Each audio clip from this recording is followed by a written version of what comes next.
오늘 숨을 쉬는 것, 오늘 숨을 쉬는 것 감사. 나를 구원하신 것, 나를 구원하신 것 감사. 내 뜻대로 안 돼도 주가 인도하신 것, 모든 것 감사. 내게 주신 모든 것 감사. 때론 가져가심도 감사. 내게 고난 주셔서 주뜻 하신 건 모든 것 감사.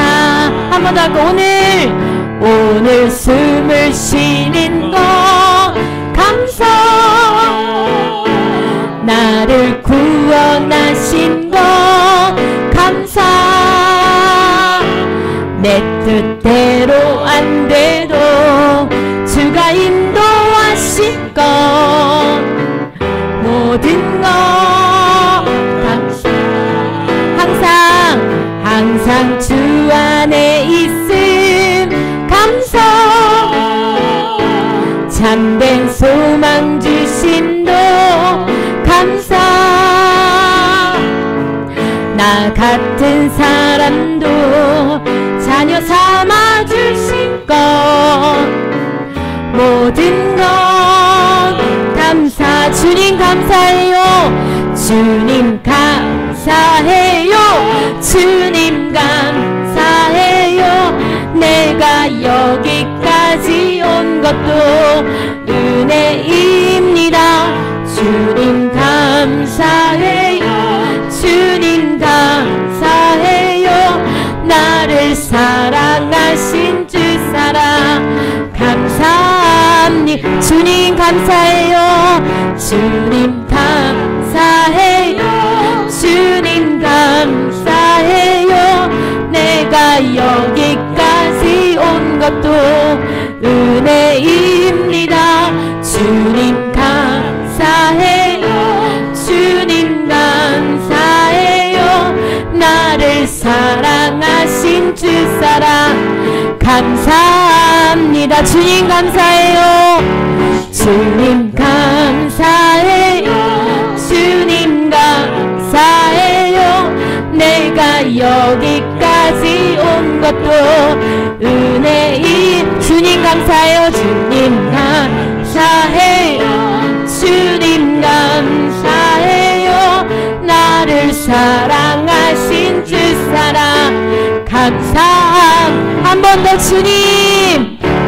주님 감사해요. 주님 감사해요.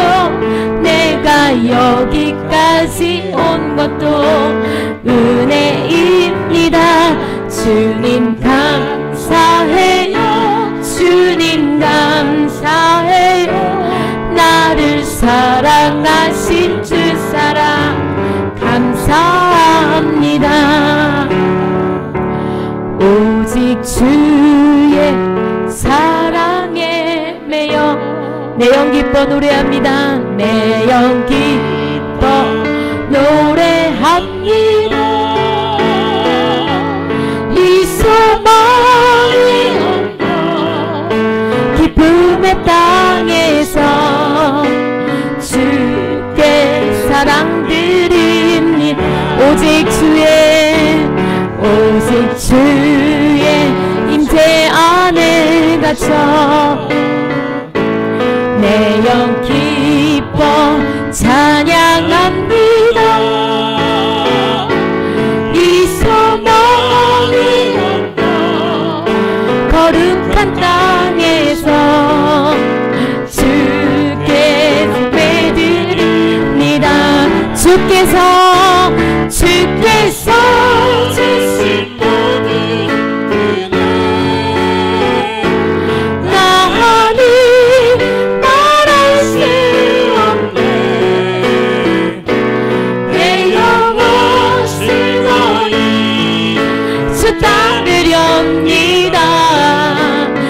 주께 내 삶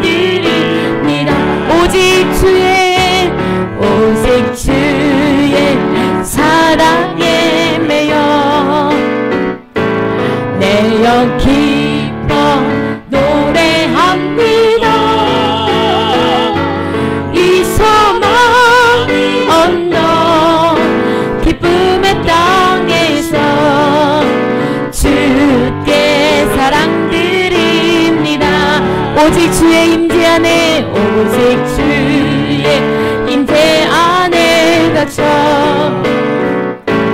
내 영 기뻐 찬양합니다. 이 소망이 거룩한 땅에서 주께 경배드린 주께서 주신 모든 은혜 나는 말할 수 없네. 내 영혼 즐거이 주 따르렵니다. 주께 내 삶 드립니다. 주께서 주신 모든 은혜 나는 말할 수 없네. 내 영혼 즐거이 주 따르렵니다. 주께 내 삶 드립니다. 날 사랑하신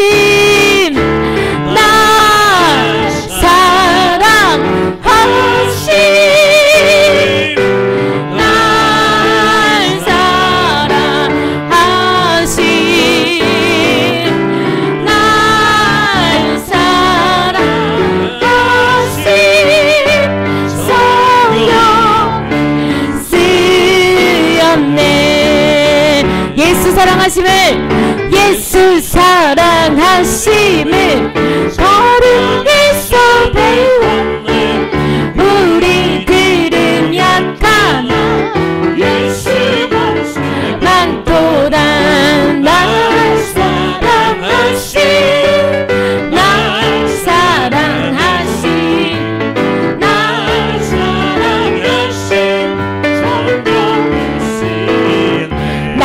사랑하시고 나를 사랑하시고 나의 죄를 다 씻어 하늘 문을 여시고 들어가게 하시.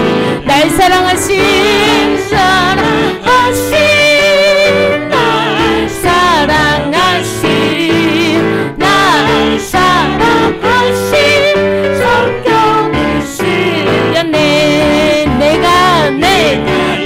연약할수록 더욱 뛰어드셔 높은 보좌 위에서 낮은 나를 보시네. 날 사랑하신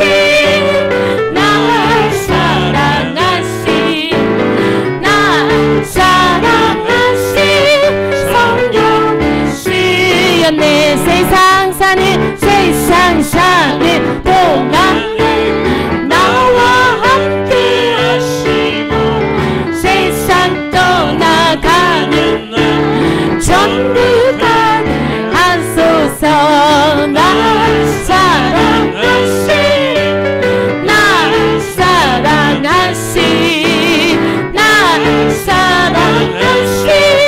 성령이시. 내가 연약할수록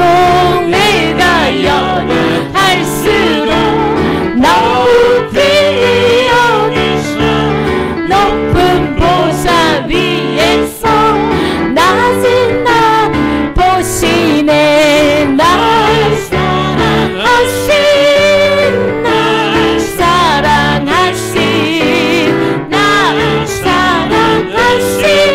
성령이시여.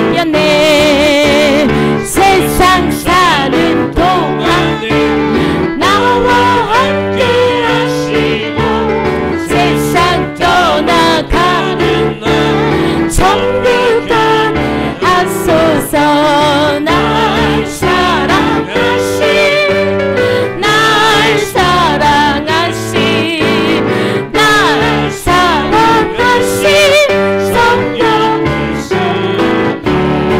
사랑하신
부으시도록 하늘 문이 열리고 하늘 문이 열리고 은혜의 빛이 이 땅 가득 내리도록 마침내 주 오셔서 의의 빛이 우리 위에 부으시도록 두 손 들고 찬양합니다. 다시 오실와 여호와께 오직 주만이 나를 다스리네. 한 번 더 두 손 들고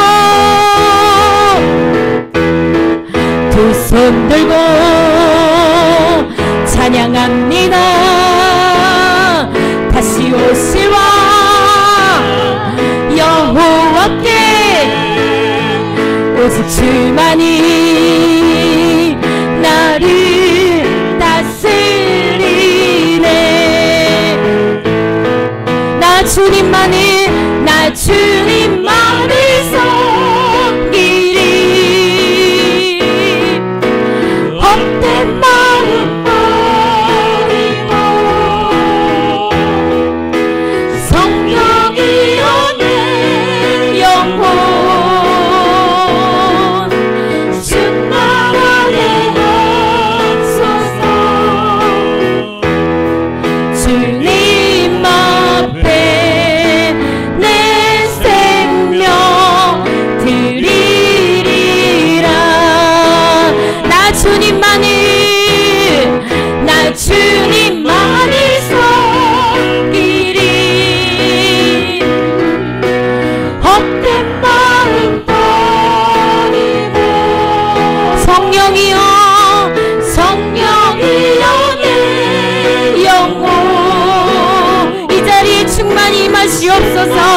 주여 성령님의 은혜가 이 자리에 말씀으로 기도로 임하기를 원합니다.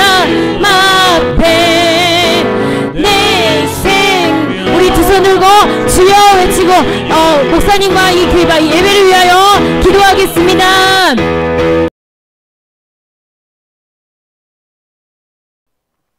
여러분, 우리가 정말 신앙생활을 하면서 하나님이 주시는 은혜와 복을 받아야 됩니다.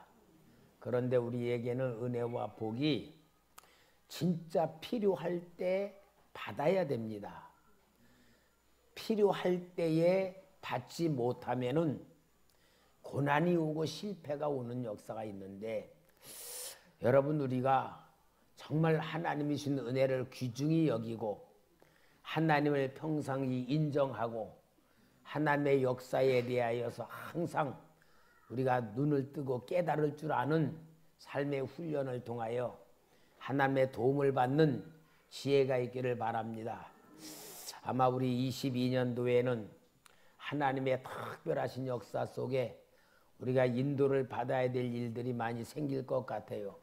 왜냐하면 하나님은 일을 하실 때에 어떤 환경을 통하여 역사하시고 사건을 통하여 역사하시고 인간관계를 통하여 역사하시고 시간을 통하여 역사하시는데, 우리가 그 역사 속에 빠진 사람이 하나도 없어요.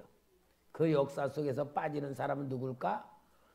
죽는 사람, 그죠? 죽는 사람은 그 역사가 없잖아요. 이제 우리가 지혜로운 사람이 되려면은 하나님이 이제 우리 22년도 금요일 처음 이제 첫 기도회잖아요. 금요일 첫 기도회 때에 정말 하나님이 주시는 축복을 받는 그러한 역사를 만들어 가야 될 줄 믿습니다. 오늘 여기 사울 왕은 정말 하나님 앞에 엄청난 축복을 받은 사람이에요. 하나님 앞에 축복을 받은 그 사람이 또 하나님의 역사를 엄청나게 많이 체험을 한 사람이에요. 그런데 그가 결론으로는 진짜 도움이 필요할 때에 도움을 받지 못하는 사건이 오늘 여기 나오고 있습니다. 우리는 이 사건을 통하여 하나님의 도움을 받을 줄 아는 지혜로운 삶을 우리가 살아야 되는데, 그러한 지혜로운 삶은 뭐냐? 영적인 감각이 열려져야 돼요. 영적인 감각이라는 게 이제 신학적으로 영안이 열려진다라고도 말하기도 하고, 하나님의 음성을 들을 줄 알아야 된다, 그런 것이고, 성령이 충만하다라는 말인데, 오늘 우리가 이 사울을 통하여 하나님이 우리에게 어떻게 하기를 원하시는가를 보여주는 말씀이 있습니다. 자, 사울은 왜 하나님의 축복을 받았느냐? 이스라엘 백성들이 선지자들을 통하여서, 사사들을 통하여 하나님이 이끌어 가시는데, 이게 하나님의 백성이라고 하는 특별한 백성이라는 생각을 잊어버리고 이방 나라를 보고 부러워하는 거야. 왕을 세워가지고 그 왕이 전쟁을 하러 나가는 데에 군사들을 다 이끌어가지고 조직된 군대를 가지고 전쟁을 하고 막 그런 걸 볼 때에 우리도 저렇게 왕이 있었으면 좋겠다. 그리고 사무엘 선지자에게 당신이 좀 왕으로서 해달라 그래. 내 사무엘 선지자는 나는 왕이야. 왕 아니다. 나는 선지자다. 사사다. 그러고 왕 되기를 거절을 해요. 그러니까 그럼 우리 왕 세우게 해달라 그래. 그러니까 사무엘 선지자가 하나님이 우리 왕이다. 하나님이 우리 왕이고 우리는 하나님 백성으로 살 때에 하나님 주는 복을 받을 수 있는 거다. 그럴 때에 이스라엘 백성들이 그 말을 받아들이지 않고 아닙니다. 왕 세워주세요. 막 요청을 하는 거야. 그러니까 하나님이 저들이 너를 버리는 게 아니고 나를 버리는 거다. 내가 왕 되는 걸 거절하고 나를 버리는 건데 저들이 원하는 대로 해줘라. 그러면서 하나님이 사무엘에게 내일 너에게 왕 될 사람을 보내주겠다. 그렇게 말씀을 하는 거예요. 근데 그렇게 말씀하시기 사흘 전에 저 베냐민 지파의 기스의 아들 사울이라는 그 사람이 있는데 이 암나귀가 도망을 가버렸어. 아버지 기스가 야 사울아 너 종 하나 데리고 잃어버린 나귀를 좀 찾으러 다녀라. 그래가지고 찾으러 다녀 여기저기 찾으는데 3일 동안 걸렸어. 그런데 못 찾은 거야. 그러니까 사울이 자기 종에게 야 우리 집에 가자. 아버지가 나귀 걱정보다 우리 걱정하겠구나. 그러니까 뭐라냐 종이 여기에 하나님의 사람이 있습니다. 그 하나님의 사람에게 좀 물어봅시다. 그리고 물어보는 게 사무엘이 살기는 라마까지 온 거예요.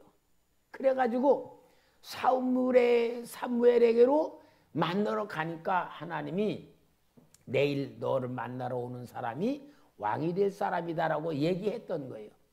그래가지고 사무엘 선지자하고 사무엘이 만났을 때에 하나님께서 이를 왕으로 세울 거라 그래가지고 기름을 부어주는 거예요. 그러면서 너가 이제 이스라엘 왕이 될 거다 그러는데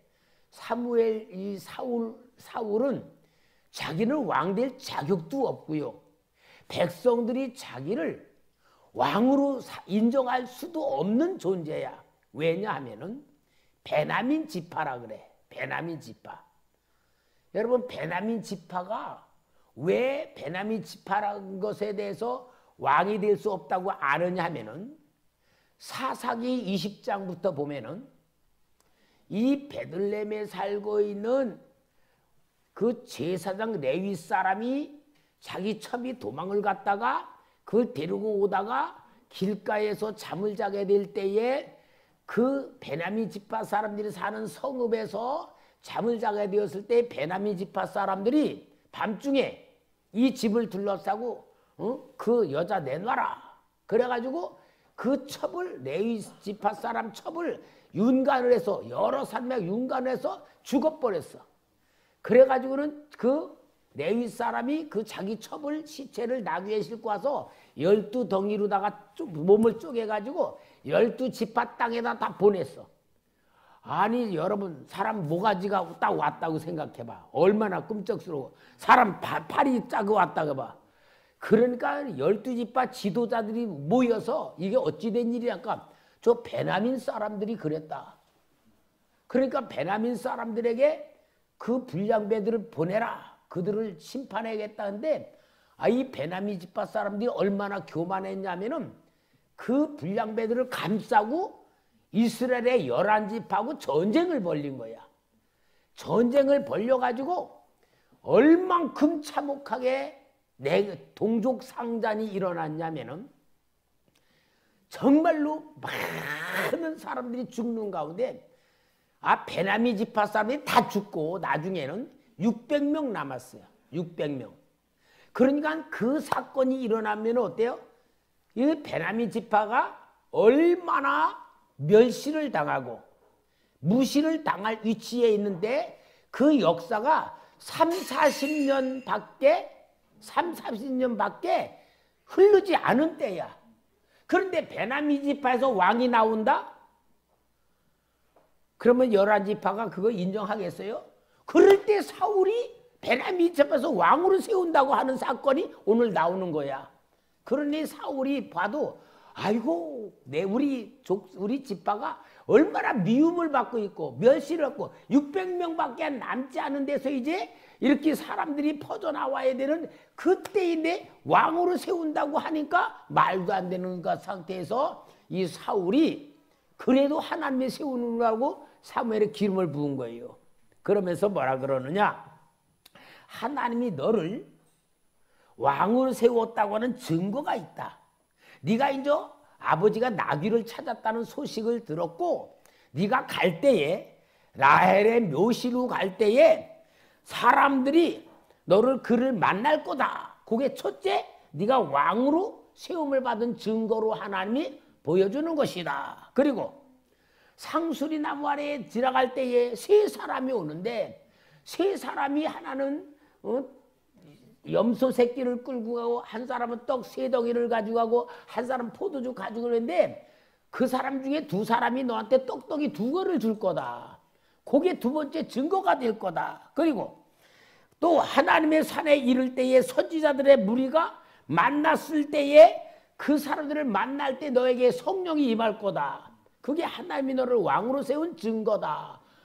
그래 진짜 사울이 집으로 가는데 똑같은 사건이 그대로 일어나면서 사울이 성령을 충만히 받게 돼. 그러니까 어때요? 환경으로 보나 형편으로 볼 때는 왕이 될 수 없는 인데 선지자 사무엘이 예언한 대로 그대로 사건마다 이루어지니까 뭐가 믿어져요? 진짜 하나님이 나를 왕으로 세우셨는가 보다라고 믿어지게 만들었잖아요. 그래가지고 이스라엘 백성이 모여가지고 왕으로서 제비를 뽑는데 베냐민 지파가 뽑히고 베냐민 집에서 기스집이 뽑히고 그 다음에 사울이 뽑힌 거야. 근데 사울이 어디 갔나 없는 거야. 안 왔나 봐. 그러니까 사무엘 선지가 하나님 사울이 안 왔습니까? 저 나무찜도에 숨어 있다. 그래서 그 숨어 있는 사울을 데리고 나와서 왕으로 기름을 부은 거예요. 그런데 그 말대로 뭐냐? 11지파 사람들이 저게 무슨 우리 왕이냐고 저거를 무슨 왕이 인정을 안 하고 다 선물 다누고 그냥 가버렸어.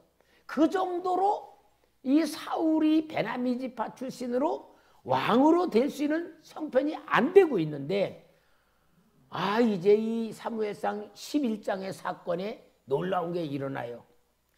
아람 사람 암몬 사람 나하스 왕이 이 유다 나라를 쳐들어온 거야.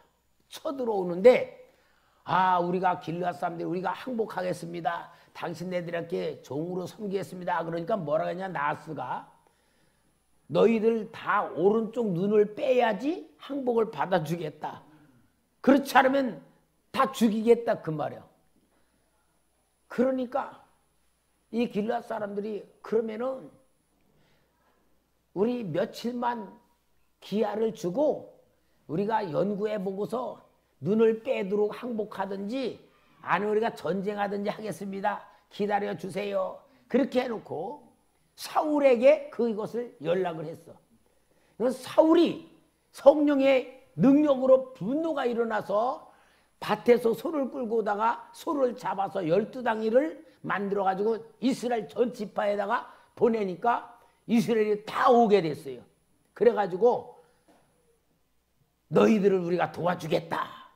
그리고서 그 암몬 사람하고 전쟁을 하는데 완전히 전쟁에서 하나님이 이기게 만들어 준 거예요. 얼만큼 암몬 사람이 이스라엘 백성을 업신여겼으면은 눈을 빼야지 된다고 하고 기다려달라고 했으면은 기다리고 있을 만큼 자신만만한 전쟁이었겠어요.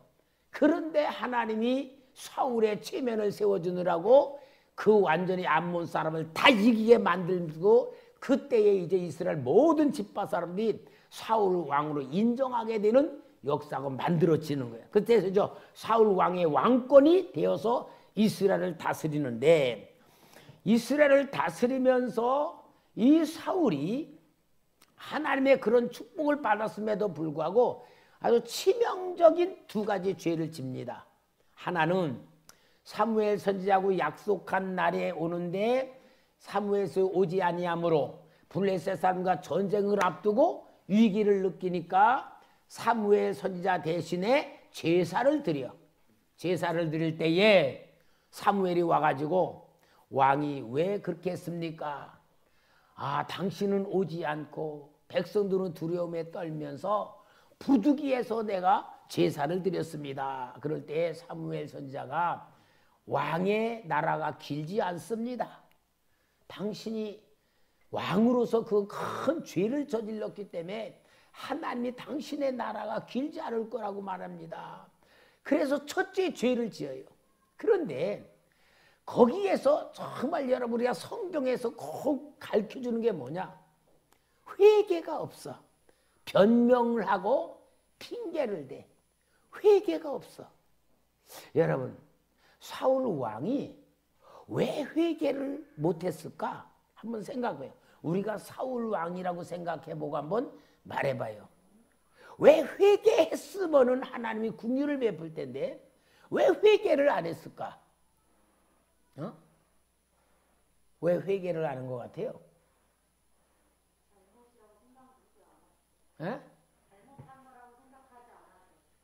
왕이 잘못했다고 분명히 말했잖아. 저 사무엘 선지자가 당신이 하나님의 제사를 잘못 드렸다고 책망을 했거든. 책망을 했는데 왜 안 했을까?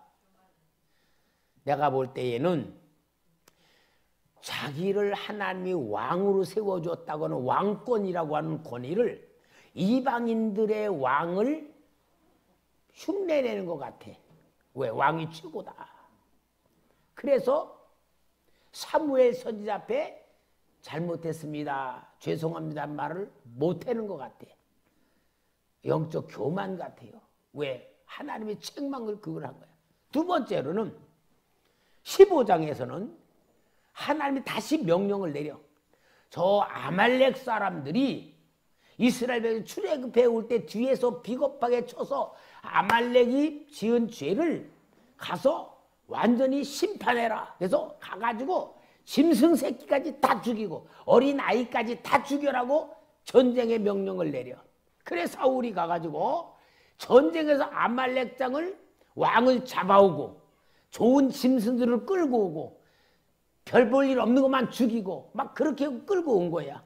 근데 하나님이 사울을 왕으로 세운 것을 후회하셨다 그랬어. 그래 이제 사무엘이 가니까 사울 왕이 할렐루야, 제가 당신이 시킨 대로 다 했습니다. 사무엘 선지자가 그럼 당신 지금 저 밖에서 들려오는 뭐 나귀 소리, 소 소리, 짐승 소리들은 뭡니까? 아, 그거요?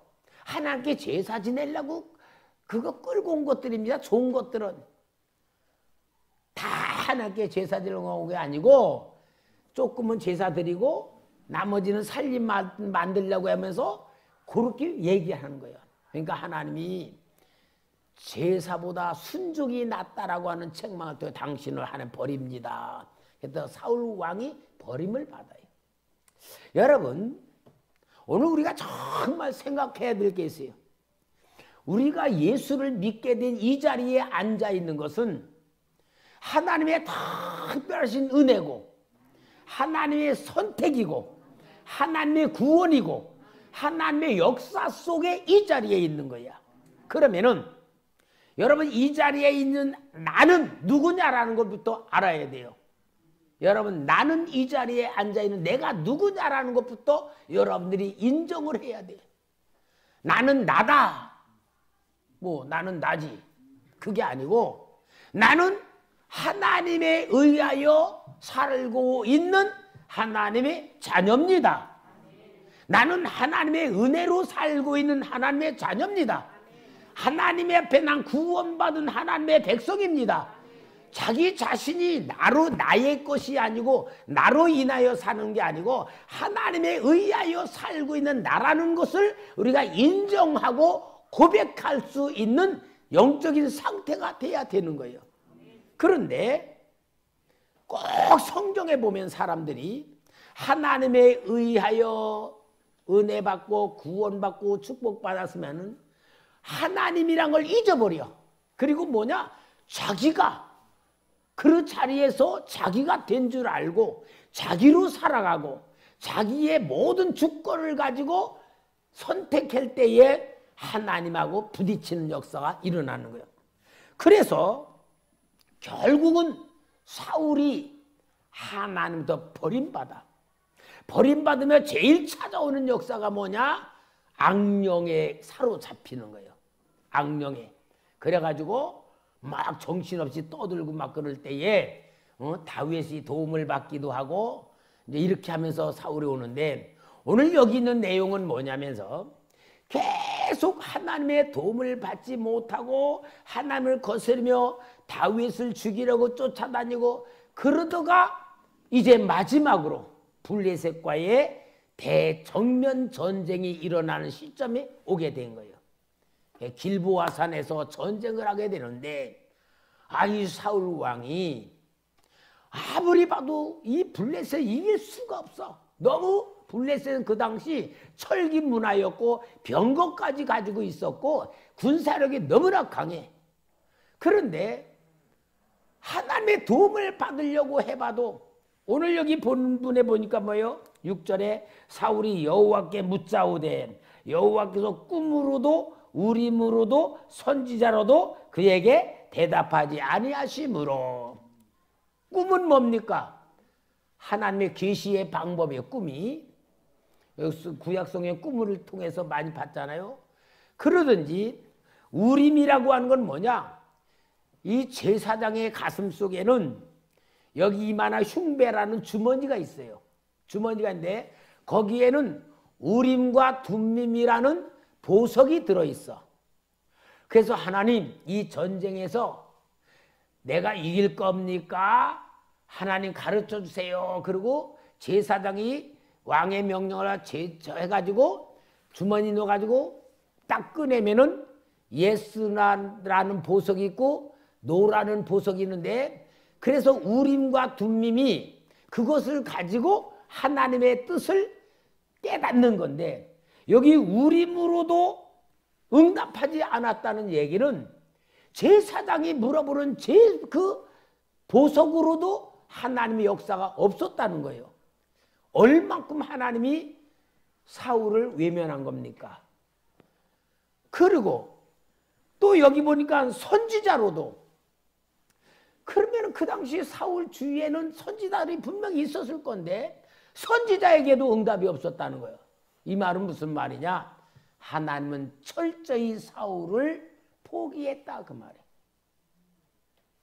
그러니까 여러분 우리가 너무나도 하나님의 말씀대로 살지 않고 계속 불순종하고 거스리고 하나님하고 상관이 없는 삶을 사면 어떠냐? 내 영적인 감각이 점점 무디어지면은 책망하는 소리까지도 깨닫지 못해. 회개할 줄도 모르고 기도를 하더라도 하나님이 내가 기도하는 기도를 들어주시는가 안 들어주시는가도 모르면서 기도하는 거야. 무슨 기도? 형식적이고 습관적인 기도. 지금 내 기도가 하나님이 받으시나 안 받으시나도 조차도 모르는 기도가 그런 상태예요. 자, 그러니까 이 사울이 너무 답답해. 나는 이 말씀을 볼 때마다 이야, 사울이 얼마나 답답했을까. 제가 언제 유튜브를 보니까요, 유튜브에서 큰 무당이었던 사람이 예수를 믿게 돼가지고 이제 간증을 하더라고. 근데 뭐라 그러냐, 자기 단골 손님 20%가 교회 다니는 권사님 집사님들이었대. 내가 그 얘기를 듣고 권사님 집사님들이 얼마나 답답했으면은 무당한테 가서 물어보면서 살았을까. 꼭 사울 같으잖아. 여러분, 영적으로 얼마나 답답했으면은 집사님 권사님들이 무당한테 가서 점을 치겠냐고. 얼마나 답답했으면. 그런 상태라는 거야. 그러니까 오늘 여기에 사울이 이렇게 해서 너무 답답하니까 누굴 찾냐? 무당을 찾는 거예요. 야, 어디 무당 없냐? 점쟁이 없냐?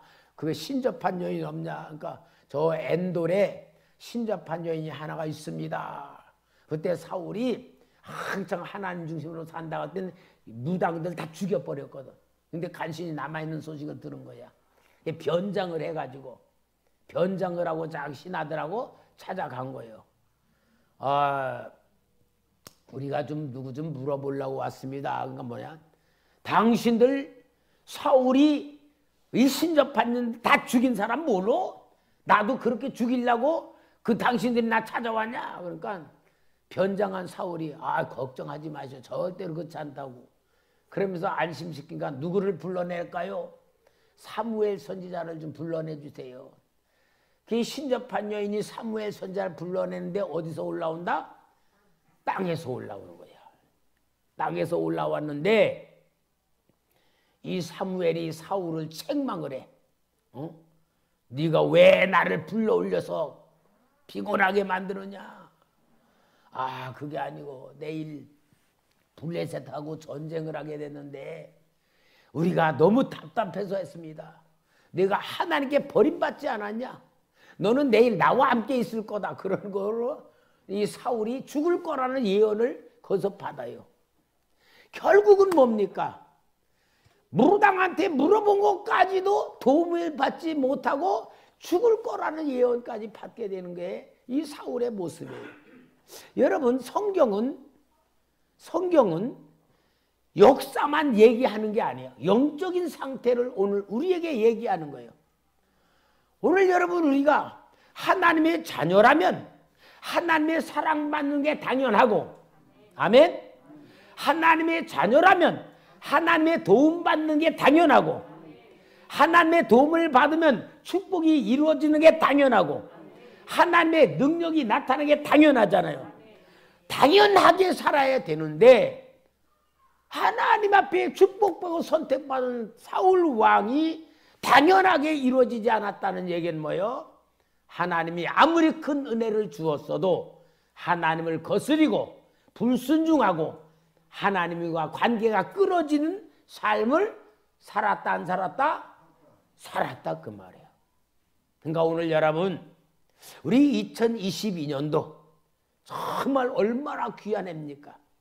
우리 2022년도는 여러분이나 저나 정말 하나님의 놀라운 역사가 일어나는 새해로 만듭시다. 내 삶의 현장에서 하나님이 진짜 전능하신 역사와 능력과 지혜와 권능이 나타나는 현장으로 만듭시다. 체험합시다. 약속합시다. 여러분, 이게 하나님이 우리에게 원하시는 뜻이에요. 우리 초대교회 성도님이 현장을 만들어야 돼. 내 현장에서 역사가 일어나야 돼. 내 현장에서 일어나야 내가 살고 내 주위의 사람들도 살려내고 하나님의 영광 드러내고 하나님의 역사를 이루는 사람 될 줄 믿습니다. 저는요, 이 사울 왕이 버림받은 비참한 모습을 바라보면서 정말 하나님께서 이 고난 속에서 꼭 실패하는 것만 아니라는 걸 보여주는데 한번 우리 시편 22편 좀 찾아줘 봐요. 시편 22편. 시편 22편은 다윗의 기도입니다. 다윗의 기도인데 1절부터 한번 볼까요? 내 하나님이여 내 하나님이여 어찌 나를 버리셨나이까. 어찌 나를 멀리하여 돕지 아니하시오며 내 신음소리를 듣지 아니하시나이까.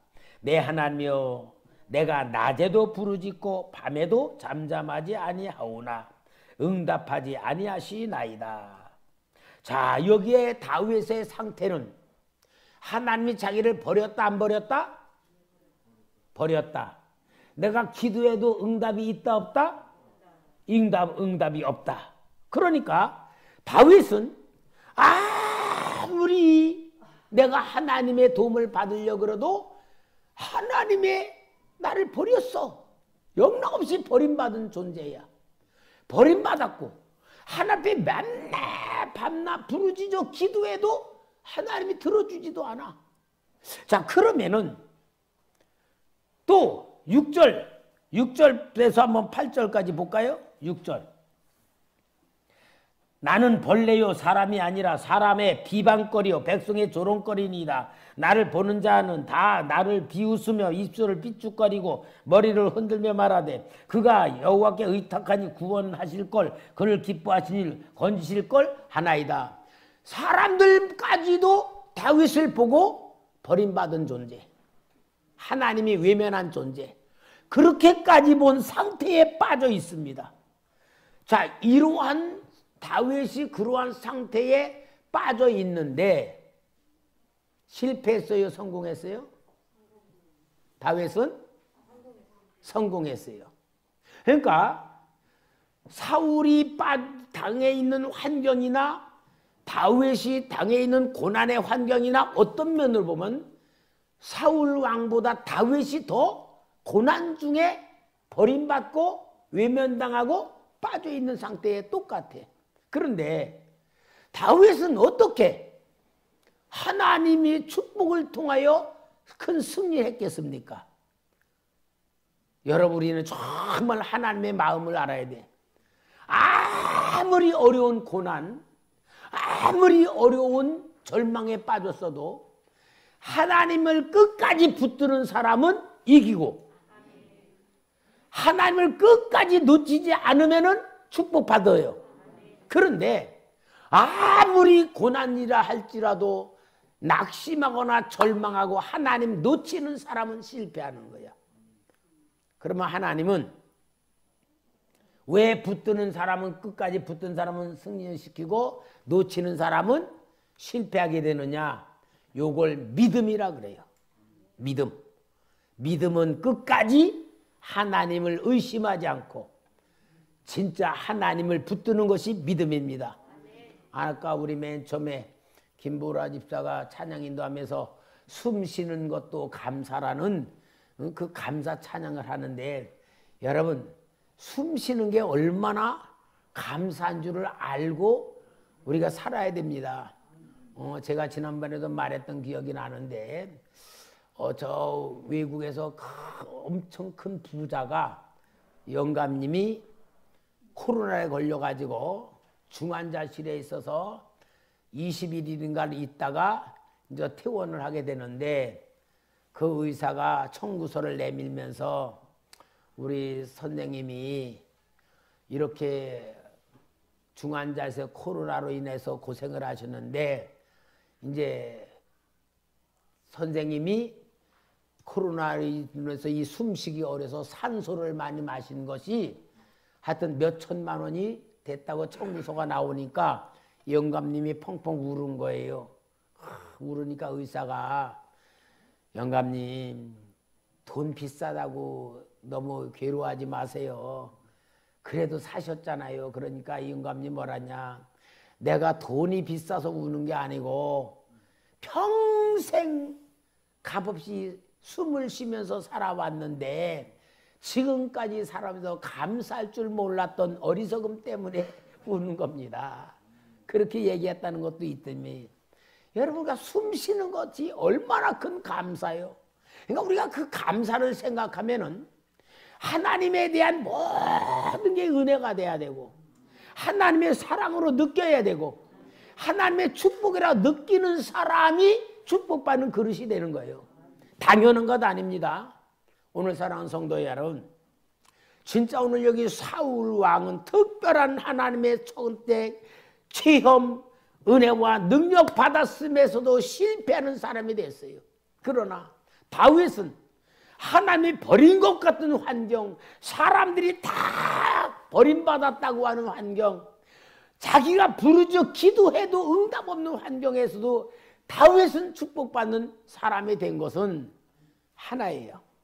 하나님을 붙들고 믿음으로 기도하며 사는 사람이냐, 하나님을 놓치는 사람이냐. 오늘 여러분 금요 기도라는 건 뭐냐? 하나님을 붙드는 행위요, 믿음을 받는 거예요. 기도하는 장소입니다. 우리 하나님께서 진짜 우리에게 어떤 은혜를 주셨는가, 우리 스스로가 눈을 떠야 되고 깨달아야 되고 감사가 나와야 되고 정말 하나님의 은혜라는 믿음이 나와야지만 오늘 우리는 이제 2022년도 주시는 하나님의 역사가 정말 어마어마한 하나님의 축복의 역사로 누려지게 만들고 체험되게 만드는 기도회가 될 줄 믿습니다. 오늘 하나님께서 주시는 약속이 이러한 것을 눈을 뜨고 깨닫고 마음이 열린 자에게 새로운 역사가 일어날 것을 말씀해 주신 것만큼 우리 큰 역사에 이르기를 주의 이름으로 축원합니다. 기도하겠습니다. 거룩하신 아버지 하나님, 사울 왕이 선택받고 왕권을 받고 체험하고 모든 절대적인 역사를 받았음에도 불구하고 왕으로 살아가며 자기의 주권과 자기의 계획과 자기의 뜻을 이루기 위하여 하나님의 명령까지 무시한 그러한 삶을 통하여 결국 버림받는 불쌍한 인생 된 것을 바라보며 오늘 우리는 하나님 앞에 사울 왕보다 더 큰 은혜와 복을 받음을 믿고 감사하며 정말로 하나님 중심으로 사는 삶이 되기를 원하며 마음의 눈을 뜨고 믿음의 귀가 열려지기를 원하며 이 시간에 주께 기도합니다. 주 성령께서 역사하시고 은혜도 하시고 능력도 하시고 하나님의 뜻 이루게 도와 주시옵소서. 예수님의 이름으로 기도합니다. 아멘. 하나님을 아버지라 부르는 자는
다시 한번 하나님을 아버지라 하나님을 아버지라 부르는 자는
어두운 밤에 캄캄한 실로암 뜨겁게 찬양합시다.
제가 어저께 교회에서 10시까지 기도하고 집에 올라가니까 KBS 텔레비에서 그 서울대학원 박사가 아주 너무 중요한 얘기를 하더라고요. 우리나라가 후진국이었을 때는 우리보다 앞선 나라의 그 기술을 열심히 따라가면서 우리가 경제가 부흥이 됐는데, 이제는 열심히 따라가다 보니까 이제 우리나라가 경제가 세계 19개국에 들어가면서는 따라갈 게 없어졌다는 거야. 따라갈 게 없다는 건 뭐요? 선진국 앞장에 서면은 따라가기는 쉬운데 따라갈 게 없으면 뭐가 돼요? 창조해야 선진국으로 나가는 거예요.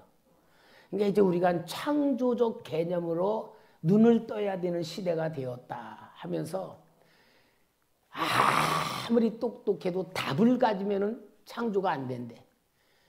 창조는 사람들이 뭐를 필요한가를 알고 그 문제를 내는 것이 창조라는 거야. 그러면서 너무 우리나라의 그 진짜 앞에 그 길을 제시하는데 그 젊은이들이 듣는 사람들이 다 똑똑한 사람들이더라고요. 내가 그걸 보면서 얼마나 내가 진짜 감동을 받았는지 몰라. 근데 왜냐면은 저는 왜 그 감동을 받았냐면은 나는 지금까지 목회를 하면서요 하나님 앞에 받은 그 비전이 뭐냐면은 우리 성도님들이 마치 사무엘과 같이 모세와 같이 여러분이 다니엘과 같이 다윗과 같이 여러분 스스로에게 하나님의 큰 성령의 능력이 일어나서 여러분들이 삶의 현장에서 성경에 있는 모든 기적들 능력들이 나타나고 능력이 나타나서 보이지 않는 하나님이 어떤 분이란 걸 보여줘야 될 현장이 우리 초대교회에서 일어나는 것이 나는 하나님께 받은 비전이다 하면서 항상 지금까지 기도해 오면서 내 기도했던 거하고 그 사람의 말하는 게 딱 맞더라고.